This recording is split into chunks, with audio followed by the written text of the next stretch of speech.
이 본문이 13절에서 34절 말씀입니다. 제가 봉독해 드립니다. 그들이 전에 맹인이었던 사람을 데리고 바리새인들에게 갔더라. 예수께서 진흙을 이겨 눈을 뜨게 하신 날은 안식일이라. 그러므로 바리새인들도 그가 어떻게 보게 되었는지를 물으니 이르되 그 사람이 진흙을 내 눈에 바르매 내가 씻고 보나이다 하니, 바리새인 중에 어떤 사람은 말하되 이 사람이 안식일을 지키지 아니하니 하나님께로부터 온 자가 아니라 하며, 어떤 사람은 말하되 죄인으로서 어떻게 이러한 표적을 행하겠느냐 하여 그들 중에 분쟁이 있었더니, 이에 맹인되었던 자에게 다시 묻되 그 사람이 네 눈을 뜨게 하였으니 너는 그를 어떠한 사람이라 하느냐? 대답하되 선지자니이다 하니, 유대인들이 그가 맹인으로 있다가 보게 된 것을 믿지 아니하고 그 부모를 불러 묻되 이는 너희 말에 맹인으로 났다 하는 너희 아들이냐? 그러면 지금은 어떻게 해서 보느냐? 그 부모가 대답하여 이르되 이 사람이 우리 아들인 것과 맹인으로 난 것을 아나이다. 그러나 지금 어떻게 해서 보는지 또는 누가 그 눈을 뜨게 하였는지 우리는 알지 못하나이다. 그에게 물어보소서. 그가 장성하였으니 자기 일을 말하리이다. 그 부모가 이렇게 말한 것은 이미 유대인들이 누구든지 예수를 그리스도로 시인하는 자는 출교하기로 결의하였으므로 그들을 무서워함이로라. 이러므로 그 부모가 말하기를 그가 장성하였으니 그에게 물어보소서 하였더라. 이에 그들이 맹인이었던 사람을 두 번째 불러 이르되 너는 하나님께 영광을 돌리라. 우리는 이 사람이 죄인인 줄 아노라. 대답하되 그가 죄인인지 내가 알지 못하나 한 가지 아는 것은 내가 맹인으로 있다가 지금 보는 이것이니이다. 그들이 이르되 그 사람이 네게 무엇을 하였느냐? 어떻게 네 눈을 뜨게 하였느냐? 대답하되 내가 이미 일렀어도 듣지 아니하고 어찌하여 다시 듣고자 하나이까? 당신들도 그의 제자가 되려 하나이까? 그들이 욕하여 이르되 너는 그의 제자이나 우리는 모세의 제자라.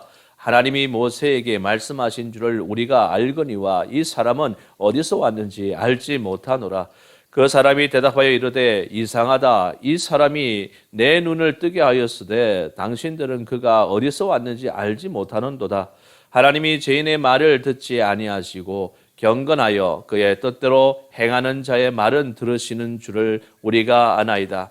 창세 이후로 맹인으로 난 자의 눈을 뜨게 하였다 함을 듣지 못하였으니 이 사람이 하나님께로부터 오지 아니하였으면 아무 일도 할 수 없으리이다. 그들이 대답하여 이르되 네가 온전히 죄 가운데 나서 우리를 가르치려느냐 하고 이에 쫓아내어 보내니라. 아멘.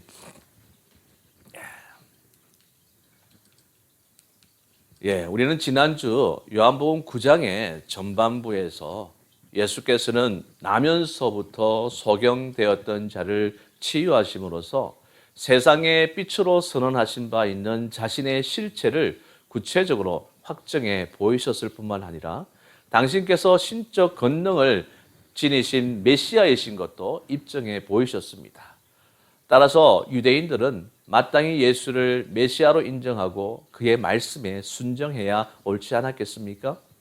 하지만 유대 종교 지도자들, 특히 바리새인들은 그 마음을 더욱 강팍하게 하고 예수께서 치유하신 소경을 신문에서 예수를 모함할 어떤 꼬투리를 잡고자 현안이 되어 있었다는 거죠. 그러나 그들의 그러한 악에 찬 계획은 치유받은 소경의 예수께 대한 신앙적 확신에 의해 실패로 돌아갈 수밖에 없게 됩니다.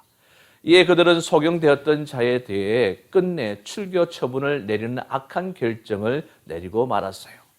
그런데 본문을 우리가 보면은 예수의 표적을 바라보는 바리새인들의 반응은 두 가지로 나타나는 것을 알 수 있습니다.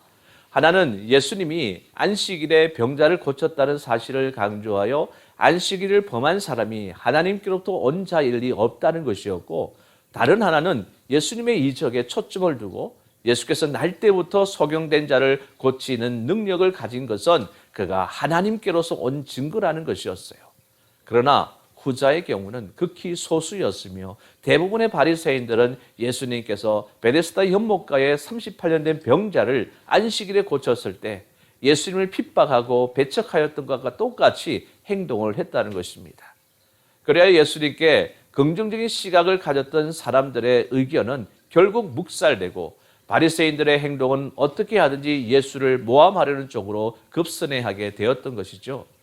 한편 예수님을 메시아로 시인하는 자는 누구든지 출교시키겠다는 유대인들의 위협과 두 차례에 걸친 신문에도 불구하고 고침을 받은 사람은 예수님께 대한 신앙을 공개적으로 고백하는 담대함을 보였다는 것입니다. 당시의 유대 사회에서 이처럼 출교를 한다는 것, 이건 선언적인 징벌이 아니라 신앙 공동체에서 쫓겨나 가족과 이웃으로부터 철저히 소외당하는 실제적 형벌을 의미했어요. 따라서 출교를 각오하면서까지 예수님께 대한 신앙을 간증한 그의 태도는 구원의 은총을 맛본 사람만이 취할 수 있는 담대한 행동이다. 이렇게 아니할 수 없다는 것입니다. 그렇습니다. 주님을 만난 자는 자신의 안위를 위해서 주님을 외면하거나 세상과 타협해서는 결코 아니 된다는 것이죠. 오늘 본문 13절에 15절을 보면 눈뜬 맹인이 바리새인들 앞에 서서 주님에 대한 증언을 했다, 이런 내용이 나오고 있잖아요. 그런데 주님이 진흙을 침으로 이겨서 소경의 눈에 바르심으로 그의 눈을 뜨게 하신 그 날이 안식일이었다, 이렇게 말하고 있습니다. 그래서 주님이 소경을 치유하신 사건은 당시 유대 종교 지도자들이 정해놓은 안식일 규례를 범하는 일이었다는 것이죠. 유대 종교 지도자들은 안식일에 지극히 간단한 일도 하지 못하도록 규례를 정했었어요. 가령 등잔에 기름이 떨어져서 기름을 부어도 안식일을 범하는 죄로 여겼고요. 손톱이나 머리나 수염을 깎아도 안식일 위반으로 정죄했으니 안식일 규례가 얼마나 스트릭하게 적용되고 있었는지를 알 수가 있죠. 유대인들의 안식일 규례에 의하면 안식일에는 생명이 위독한 환자만 치료할 수가 있다고 하였지만 그 치료도 병을 악화시키지 않을 정도로만 해야지 그 이상의 치료를 하면 정죄로부터 자유로울 수가 없었다는 거예요. 가령 뼈가 골절된 환자에게 냉수 찜질을 하는 치료도 금지하였어요. 왜냐하면 냉수 찜질은 환자의 회복을 돕는 일이었기 때문이죠. 그러므로 주님이 안식일에 진흙을 개어 맹인의 눈을 뜨게 해주신 일은 유대인들이 안식일 규례를 범해도 한참 범하는 일이었다, 이렇게 이야기할 수 있다는 것입니다. 만일 이 눈뜨니가 안식일을 범한 주님의 편을 든다면 그는 유대교에서 출교당하게 되는 해를 입게 된다는 사실을 22절을 통해서 우리는 확인할 수가 있어요. 출교 형식에는 매를 때리는 가벼운 징계로부터 온 재산을 몰수하고 선민에게 완전히 제명하는 중벌도 있었기에 이제 이 눈뜬 사람은 그야말로 삶의 위기의 기로에 서게 되었다, 이렇게 볼 수 있는 것입니다. 그러면 이 눈뜬 사람은 자신이 입게 될 해가 두려워서 거짓 증언을 하였습니까? 아닙니다. 이 눈뜬 사람은 바리새인들이 어떻게 볼 수 있게 되었느냐고 묻는 그 질문에 예수님이 치유해 주신 그 사실을 있는 그대로 증언했다는 거예요. 한 가지도 가감하지 않고 주님이 은혜 베푸신 그대로 증언을 했다는 것입니다. 여러분, 우리는 이 눈뜬 사람의 이 자세를 본받아야 합니다. 이 맹인처럼 우리에게 해가 된다 할지라도 주님과 주님이 행하신 그 일들을 올바로 전해야 합당하지 않겠습니까? 성도들 중에는 직장에서 불이익을 당할까 봐 자신이 그리스도임을 숨기는 이들도 있어요. 또 믿지 않는 불신 친구들을 만나서 대화하는 자리에서 주님이 행하신 일을 감해서 말하는 이들도 있다는 얘기입니다. 가령 주님의 성육신 사실이나 죽은 자들 살리신 기적들이나 죽음 가운데서 부활하신 일, 또는 십자가에서 죄인들을 대속하여 죽으신 일 등을 말하지 않기도 해요. 그저 주님의 말씀이 생활에 도움이 되어 믿는다고 말하는 이들도 있다는 것이죠. 불신 친구들의 그 비위를 맞추기 위해서 그렇게 한다는 것입니다.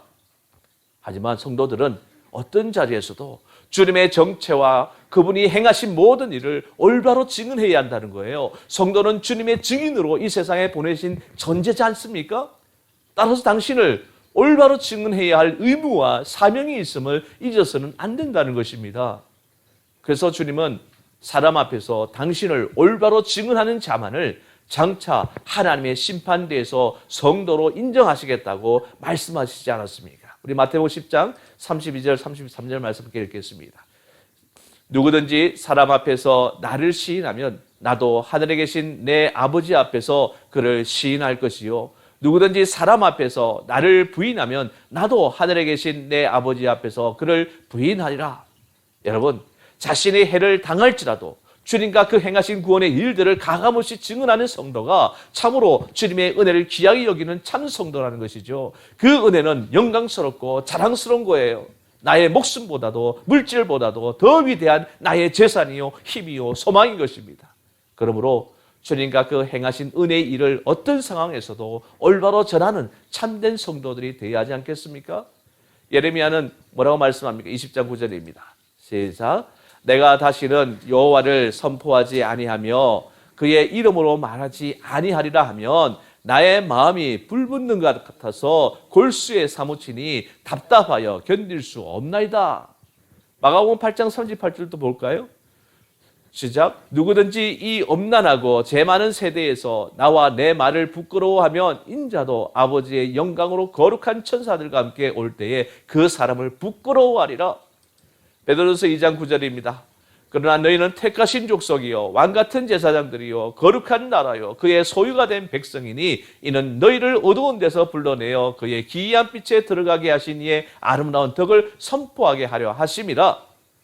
우리가 만난 주님, 그리고 그분께서 주신 구원의 메시지를 예레미야처럼 전하지 않으면 골수에 사무쳐서 답답하여 견딜 수 없는 저와 여러분들이 되시기를 주님으로 간절히 축원합니다. 그런데 우리가 주의할 것이 있어요. 우리는 쟁론에 휘말리지 않고 복음만 확신 있게 전해야 한다는 것입니다. 16절을 보면 눈뜬 사람을 신문하던 바리새인들끼리 주님의 정체에 대하여 쟁론하는 장면을 보게 되죠. 그들은 사람들이 자신들이 신봉하는 종교 가치관에 혼선이 왔을 것입니다. 그래서 그들은 안식일을 범한 죄인인 예수께서 소경의 눈을 뜨게 하는 기적을 베푸셨으니 주님이 과연 하나님께로서 온 메시아인가 또는 죄인인가 서로 의견이 맞지 않아 쟁론을 벌일 수밖에 없었던 거죠. 여러분, 바리새인들 중에는 주님을 은밀하게 믿는 자들도 있었어요. 니고데모 같은 사람은 요한복음 3장에서도 주님께 하나님이 함께 하시지 아니하시면 당신이 행하시는 이 표적을 아무도 할 수 없다라고까지 고백하지 않았습니까? 그러나 주님을 믿는 바리새인들과 종교 지도자들이라 할지라도 담대하게 주님이 틀림없는 메시아다라고 증거하는 사람은 없었다는 거죠. 그저 간접적으로 주님이 죄인이 아니라는 사실만을 말하고 그로 인해 쟁론만 했다는 것입니다. 그러나 이와 같은 쟁론은 주님께 영광이 되지 못합니다. 주님이 원하시는 것은 주님께 대한 확신이 있는 증언이지 쟁론이 아니에요. 쟁론에는 결론이 없다는 것입니다. 끝없는 이론적 주장과 다툼만 있을 뿐입니다. 성도들은 이런 쟁론을 피해야 합니다. 믿지 않는 불신자나 이단자들과 쟁론하여 얻을 것은 아무것도 없어요. 오히려 그 쟁론을 듣는 주변 사람들에게 종교 다툼만 하는 말쟁이로 오해받기 일쑤라는 것입니다. 그래서 디모데전서 6장 20절에 뭐라고 이야기합니까? 디모데야, 망령되고 헛된 말과 거짓된 지식의 반론을 피함으로 네게 부탁한 것을 지키라. 이처럼 바울이 디모데에게 이처럼 거짓된 말, 이런 지식의 이런 반론을 피하고 내게 부탁한 이 하나님 말씀을 굳건하게 지키라는 것이죠. 디모데후서 2장 23절입니다. 어리석고 무식한 변론을 버리라. 이에서 다툼이 나는 줄 압니다. 그렇죠? 이런 변론은 다툼을 불러일으킨다는 것입니다. 디도서 3장 9절은요. 그러나 어리석은 변론과 족보 이야기와 분쟁과 율법에 대한 다툼은 피하라. 이것은 무익한 것이요 헛된 것이니라. 그렇습니다. 무익하고 헛되다고 얘기했죠. 그러므로 쟁론을 피하고 담대하게 그리스도께서 유일한 구세주가 되신다는 사실만 선포하시길 바랍니다. 듣든지 아니 듣든지 주님을 증언하기만 하고 그 결과에 대해서는 주님의 판단에 맡기는 것이 지혜로운 증언의 태도임을 잊지 마시길 바라요. 그러므로 우리에게 필요한 것은 우리가 전해야 할 구세주이신 주님을 분명하게 알고 믿고 신앙 고백이 이루어져야 한다는 것이죠. 그렇습니다. 주님을 만나 우리들은 주님에 대한 신앙 고백이 선행되어져야 합니다. 그래서 17절을 보시면 눈뜬 사람의 주님에 대해 증언하고 있는데 주님을 선지자라고 증언하고 있다는 것을 확인할 수가 있죠. 여기서 우리는 눈뜬 사람의 주님께 대한 인식이 점점점 바르게 발전하고 있다는 것을 볼 수 있어요. 그런 15절에 보면 첫 번째 증언에서 주님을 그 사람이라고 이야기했었습니다. 그런데 이제 두 번째 증언에서는 선지자라고 이야기하죠. 그럼 그 옛날 엘리야나 엘리사가 큰 기적을 일으킨 때를 생각하고 주님도 그들과 같은 선지자라고 믿었던 것 같습니다. 이처럼 주님을 선지자라고 생각하는 사람은 주님의 제자들 중에도 있었어요. 누가복음 24장에 보면 엠마오로 가는 두 제자가 부활하신 예수님도 알아보지 못하고 예수님과 대화를 나누면서 예수님을 선지자로 여겼다는 사실을 우리가 확인할 수가 있지 않습니까? 지금 또 유대인들은 그리스도를 선지자 중 한 사람이고만 여기고 있어요. 또 이슬람 교도들도 그리스도를 선지자라고 말하고 있죠. 여러분, 그렇다면 이런 인식이 올바른 것입니까? 아닙니다. 주님은 선지자가 아니라 선지자들이 예언한 그리스도입니다. 메시아입니다. 12사도들도 주님이 인류에 대한 대속 사역을 감당하시고 부활하시기 전까지는 그분을 랍비나 선지자 정도로만 여겼어요. 그러나 주님의 부활을 보고 성령세를 받은 이후에는 주님이 선지자들이 예언한 바로 그 그리스도라고 올바로 전하지 않았습니까? 베드로 사도는 성령세를 받은 후 유대인들에게 하나님이 모든 선지자의 입을 통하여 자기의 그리스도께서 고난받으실 일을 미리 알게 하신 것을 이와 같이 이루셨느니라. 그러므로 너희가 회개하고 돌이켜 너희 죄 없이 함을 받으라. 이렇게 담대하게 전하지 않았습니까? 여러분, 우리들 중에도 주님을 믿되 주님을 종교, 도덕적 모범가 또는 하나님의 진리 증언자라고만 믿는 이들이 있어요. 이렇게 믿고 주님의 말씀을 따르는 사람은 남들보다는 도덕적으로 살고 또 가치 있는 삶을 살려고 노력할 것입니다. 하지만 주님을 구세주요 하나님의 아들로 믿지 못하면 그에게는 영원한 사죄와 생명이 없다는 것입니다. 이런 사람들은 자기들의 이성적 판단으로 주님을 믿는 것이지 성령 안에서 믿는 것이 아니에요. 아직도 주님을 하나님이 아닌 사람으로만 믿는 사람은 성령님께 예수 그리스도를 올바로 믿게 해주시기를 간구해야 할 것입니다. 그래서 베드로가 예수님을 어떻게 고백합니까? 마태복음 10장 16절입니다. 시몬 베드로가 대답하여 이르되 주는 그리스도시요 살아계신 하나님의 아들이시니라. 또한 누가복음 24장 44절입니다. 또 이르시되 내가 너희와 함께 있을 때에 너희에게 말한 바 곧 모세의 율법과 선지자의 글과 시편의 나를 가리켜 기록된 모든 것이 이루어져야 하리라 한 말이 이것이라 하시고 고린도서 12장 3절입니다. 그러므로 내가 너희에게 알리노니 하나님의 영으로 말하는 자는 누구든지 예수를 저주할 자라 하지 아니하고 또 성령으로 아니하고는 누구든지 예수를 주시라 할 수 없느니라. 바로 이와 같은 신앙 고백이 되어 있지 않다면 사단의 영적인 공격에 우리는 쉽게 무너질 수밖에 없어요. 사단은 우는 사자와 같이 삼킬 자를 두루 찾는다고 했듯이 우리의 신앙을 무너뜨리기 위해서 시시탐탐 기회를 엿보고 있어요. 말도 되지 않는 상식 밖의 일을 도모하면서까지 우리를 넘어뜨리려 한다는 것입니다. 바로 이어지는 오늘 본문의 내용을 보면 확인 가능하잖아요. 18절 이하를 보세요. 18절 19절은 자신들 앞에 있는 자가 소경으로 있다가 보게 된 자임을 믿지 못한 바리새인들이 이 눈뜬 자의 부모에게 그가 날 때부터 소경이었는지 그렇다면 어떻게 해서 눈을 뜨게 되었는지를 다그치는 내용이 또 등장하고 있죠.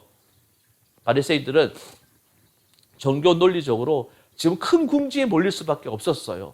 주님께서 소경의 눈을 뜨게 해준 일은 부인할 수 없는 사실로 판정되지 않았습니까? 지금 상황으로서는 자신들이 귀신 들렸다고 매도한 주님을 구약 선지자들이 예언한 메시아라고 인정치 않을 수 없게 되었던 것이에요. 왜냐하면 선지자들은 메시아가 도래하게 되면 소경이 눈을 뜨는 기적이 일어날 것이라고 예언했기 때문이죠. 우리 이사야 29장 18절 19절 볼까요?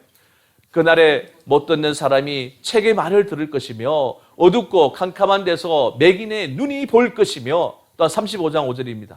그때에 맹인의 눈이 밝을 것이며 못 듣는 사람의 귀가 열릴 것이며 바로 그날 그때가 바로 메시아가 오실 그때를 이야기하는 것입니다. 그러므로 그 주님의 신적 근위에 대한 논쟁을 하다가 눈뜬 자의 부모를 소환해서 그들에게 눈뜬 자가 정말로 본래부터 소경이 되었는지 그것을 알아보려 한 것입니다.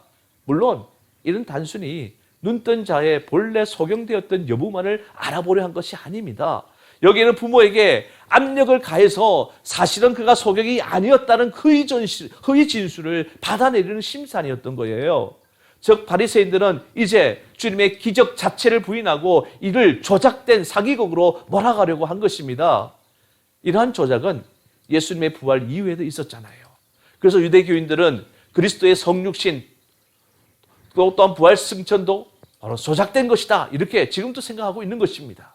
또 인본주의 신학자들도 그리스도께서 행하신 기적들은 제자들이 꾸며낸 이야기요, 사람들의 착각이라고 해석해요.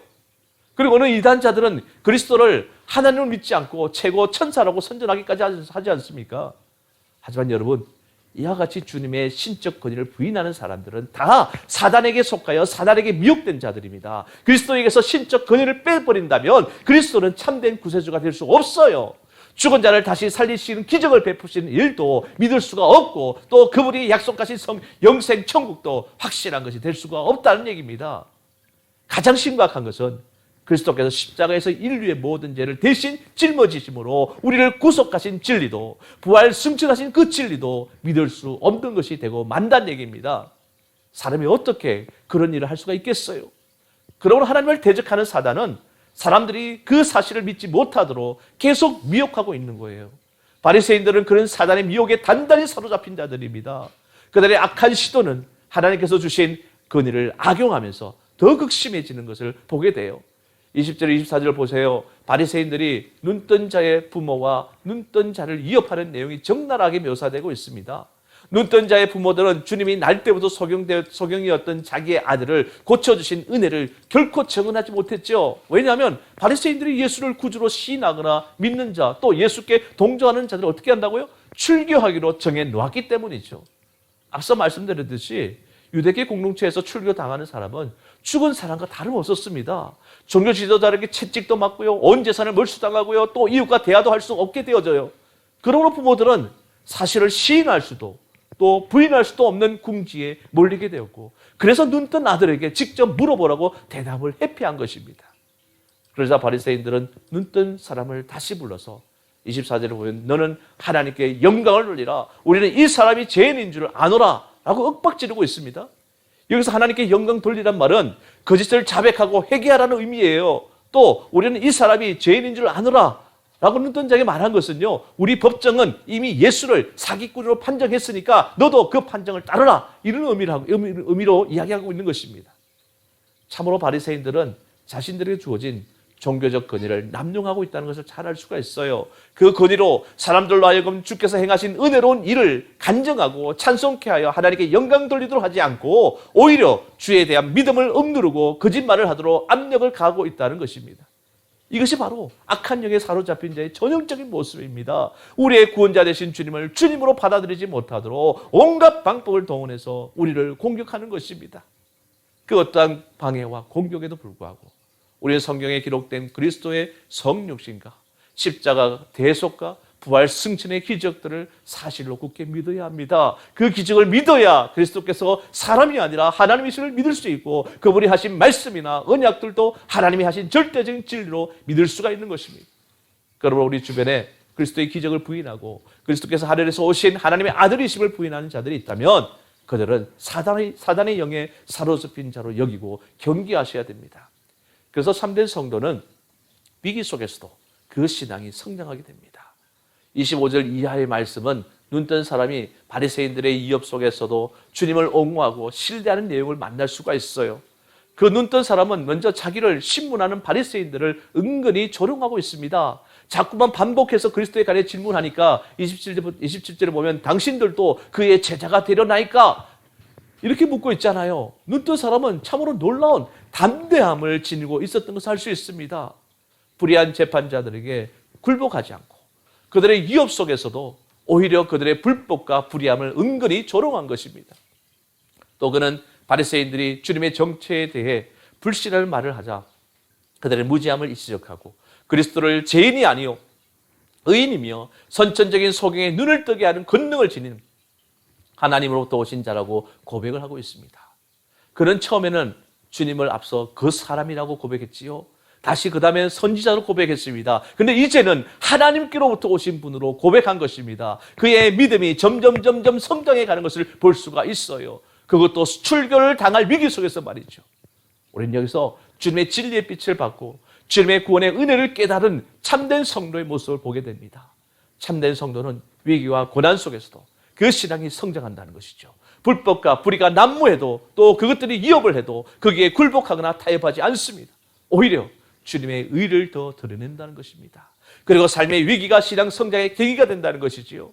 욥을 보십시오. 큰 불행을 겪는 중에도 더욱 하나님의 권위를 높이고 찬송했으며 큰 불행을 겪으면서도 그 신앙이 크게 성장하지 않았습니까? 더욱더 하나님께 겸손한 자가 되었어요. 하나님을 더욱 아는 성도로 성장했어요. 그리고 이웃에 대한 사랑도 더 성장하였던 것입니다. 그래서 유명한 욥기 23장 10절 말씀 우리 함께 볼까요? 시작. 그러나 내가 가는 길을 그가 하시나니 그가 나를 단련하신 후에는 내가 숭문같이 되어 나으리라. 아멘. 할렐루야. 그리고 다니엘서 6장 22, 23절 한번 볼까요? 나의 하나님이 이미 그의 천사를 보내어 사자들의 입을 봉하셨으므로 사자들이 나를 상해하지 못하였사오니 이는 나의 무죄함이 그 앞에 명백하오며 또 왕이여 나는 왕에게도 해를 끼치지 아니하였나이다 아니라 왕이 심히 기뻐서 명하여 다니엘을 굴에서 올리라 하되 그들이 다니엘을 굴에서 올린즉 그의 몸이 조금도 상하지 아니하였으니 이는 그가 자기의 하나님을 믿음이었더라. 할렐루야. 성도 여러분, 팽이는 때릴수록 더 잘 돌잖아요. 북은 크게 칠수록 더 큰 소리를 내고 불은 덜 쓸 수 있도록 더 잘 탑니다. 마찬가지로 그 속에 예수 그리스도라는 영원한 진리와 생명을 지니고 사는 성도들은 위기와 환난 속에서도 크게 신앙 성장을 하는 법입니다. 그러나 그 믿음이 거짓된 자들은 반대로 위기를 만나면 죄에게 저 신앙을 버린다는 거죠. 또 시험에 들어 좀처럼 회복하지 못합니다. 여러분, 우리는 평안할 때, 행복할 때뿐만 아니라 환난과 위기 속에서도 더욱 주님을 의지함으로 성장하는 참된 성도들이 다 되어야 되지 않겠습니까? 말씀을 정리합니다. 우리는 본문을 통해 불신 유대 종교 지도자들이 빛에 속한 자들이 아니라 어두움과 사단에 속한 자라는 사실을 분명하게 확인할 수가 있었습니다.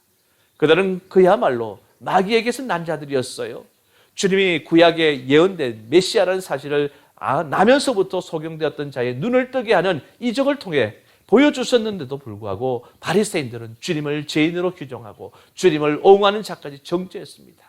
결국 그들은 주님을 죄인으로 여기고 주님은 그들을 마귀의 자식들이라고 규정지음으로 바리새인들과 주님과의 관계는 원수지간으로 치닫게 되어진 것입니다.